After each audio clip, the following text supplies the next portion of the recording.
Hello friends, welcome back to Fathi's recipes. எல்லோரும் எப்படி இருக்கீங்க?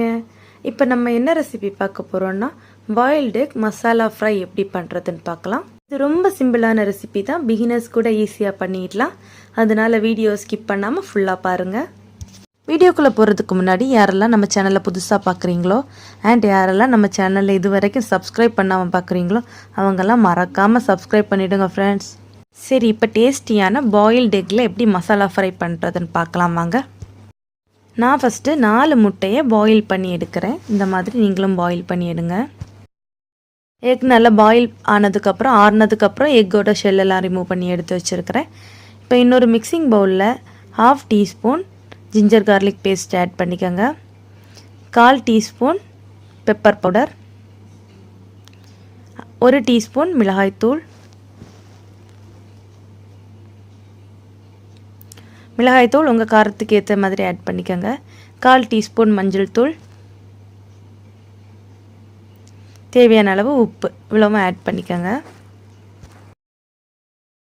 இப்போ எக்கு இந்த மாதிரி ஒரு நைஃப் யூஸ் பண்ணி கோடு போட்டு வைங்க. ரொம்ப டீப்பாக போட்டுறாதீங்க.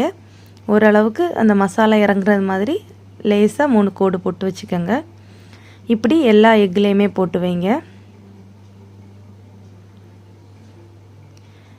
இப்போ எல்லா எக்கும் இதில் ஆட் பண்ணிவிடுங்க. இப்போ இதில் 1/4 டீஸ்பூன் பெருஞ்சீரகத்தூள் ஆட் பண்ணியிருக்கிறேன், 1/4 டீஸ்பூன் கரம் மசாலா ஆட் பண்ணியிருக்கிறேன், 1/4 டீஸ்பூன் லெமன் ஜூஸ். இப்போ தேவையான அளவு வாட்டர் ஆட் பண்ணி நல்லா மிக்ஸ் பண்ணுங்கள். ரொம்ப வாட்டர் ஆயிடாமல் கரெக்டாக வாட்டர் ஆட் பண்ணுங்கள். மசாலா எல்லா இடம் மிக்ஸ் ஆகிறதுக்கு அளவுக்கு வாட்டர் ஆட் பண்ணி நல்லா மிக்ஸ் பண்ணி விடுங்க. இப்போ மசாலாவை எல்லா எக்கும் நல்லா படுறது மாதிரி நல்லா மிக்ஸ் பண்ணி வைங்க. எல்லா எக்லேயுமே மசாலா இருக்கணும்.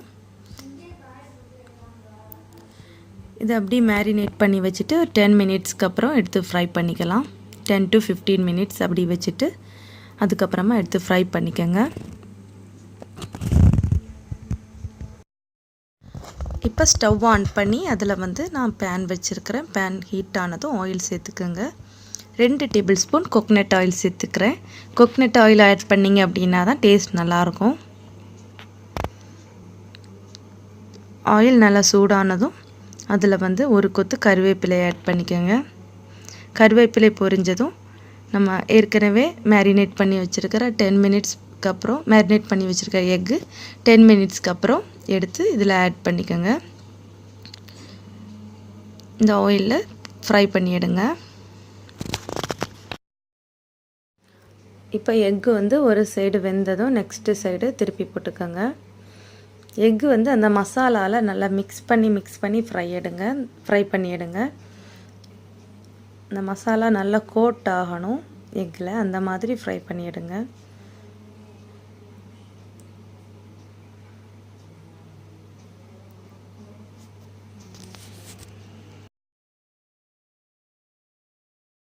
எக் நல்லா ஃப்ரை ஆனதும் அதில் சோப் பண்ணி வச்சுருக்கிற மல்லி இலைகள் 1 டேபிள் ஸ்பூன் ஆட் பண்ணி இன்னும் நல்லா ஃப்ரை பண்ணி எடுங்க. எக்கில் அந்த ஆயிலெல்லாம் எக்கு அப்சர்வ் பண்ணிடணும். அந்த அளவுக்கு ஃப்ரை பண்ணணும். ஆயில் எதுவும் பேலன்ஸ் வரக்கூடாது.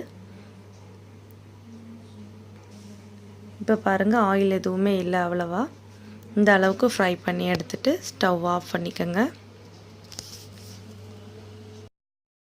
இப்போ நம்மளோட டேஸ்டியான boiled egg masala fry ready ஆகிடுச்சு. இந்த சிம்பிளான ரெசிபி உங்களுக்கு ரொம்ப பிடிச்சிருக்கும் அப்படின்னு நம்புகிறேன். இது வெரைட்டி ரைஸ் கூட நல்ல காம்பினேஷனாக இருக்கும். அப்புறம் ஒயிட் ரைஸ் கூடயும் நல்ல காம்பினேஷனாக இருக்கும். இன்னும் நிறைய இன்ட்ரெஸ்டிங்கான ரெசிபிஸ் வந்துக்கிட்டே இருக்குது. தொடர்ந்து நம்ம சேனலை பாருங்கள். இந்த வீடியோ உங்களுக்கு பிடிச்சிருந்துன்னா லைக் பண்ணுங்கள். உங்களோட ஃப்ரெண்ட்ஸ் எல்லாருக்குமே ஷேர் பண்ணுங்கள். உங்களோட கருத்துக்களை கமெண்ட்டில் சொல்லுங்கள். வீடியோக்கு கீழே இருக்கிற ரெட் கலர் சப்ஸ்கிரைப் பட்டனை ப்ரெஸ் பண்ணி நம்ம சேனல் ஃபாத்திஸ் ரெசிபியை சப்ஸ்கிரைப் பண்ண மறந்துடாதீங்க ஃப்ரெண்ட்ஸ். அப்புறம் அது பக்கத்தில் இருக்கிற இந்த சின்ன பெல் ஐக்கானும் ப்ரெஸ் பண்ணிட்டீங்க அப்படின்னா நான் எப்போல்லாம் வீடியோஸ் போடுறேனோ அப்போல்லாம் உங்கள் மொபைல் நோட்டிஃபிகேஷனுக்கு டக்குன்னு வந்துடும். தேங்க்யூ ஃபார் வாட்சிங்.